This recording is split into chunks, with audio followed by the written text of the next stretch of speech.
Le rapport de l'IGF sur le contrat chinois salué par la synergie des 4 associations de la société civile, ses membres demandent que les responsables de ces débats à tous les niveaux, que ce soit répondre à la justice, l'ODEP, la ZADO, la CAGE et le REGED, constatent que la partie chinoise a gagné en moins de 5 ans les revenus du projet sans contrepartie à la hauteur des profits engrangés. Dans une déclaration commune, ces OEC demandent aux autorités de ne pas laisser impunis les crimes économiques commis dans le cadre de cette convention. Par ailleurs, des actions judiciaires en cours seront engagées par ces organisations.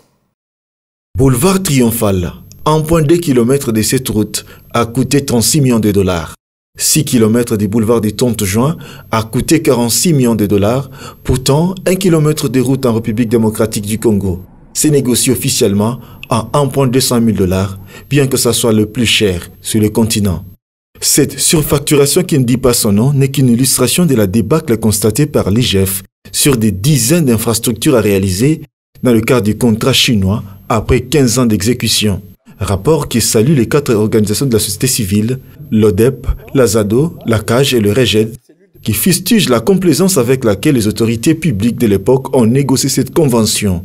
Quand on évalue réellement les 822 000 que nous avons reçus, que nous avons reçus, c'est à peine si on arrive à 300 ou peut-être même 400 millions à cause de la surfacturation. C'est de l'arnaque.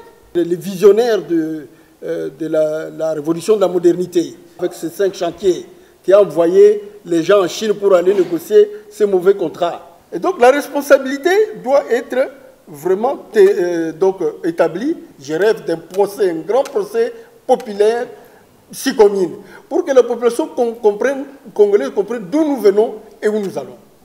Pour eux, la partie congolaise sort perdante des dizaines de milliards de dollars sans infrastructures durables. 350 millions de dollars qui n'ont pas été payés par les entreprises chinoises, mais plutôt par la SICOMIN. C'est une anomalie.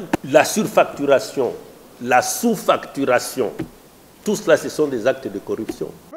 La ZADO, l'ODEP, les REGED et la CAGE concoctent déjà des actions judiciaires à engager dans les jours à venir dans le cadre de ces dossiers. Nous, les organisations de la société civile, mais ensemble avec certains Congolais, certaines Congolaises qui vont se joindre à notre mouvement parce que nous voudrons, au moins cette fois-ci, montrer à la face de l'Afrique et du monde que nous pouvons nous prendre en charge et toute personne qui aura une quelconque responsabilité dans ce qui s'est passé dans ce débâcle avec cette convention sera aussi citée et mise à la disposition de la justice nationale ou internationale. À la sortie de ce rapport, déjà, le gouvernement chinois, par la voix de son ambassadeur, avait réfuté toutes ces allégations et avait soutenu les entreprises chinoises, sans pour autant contester le chiffre.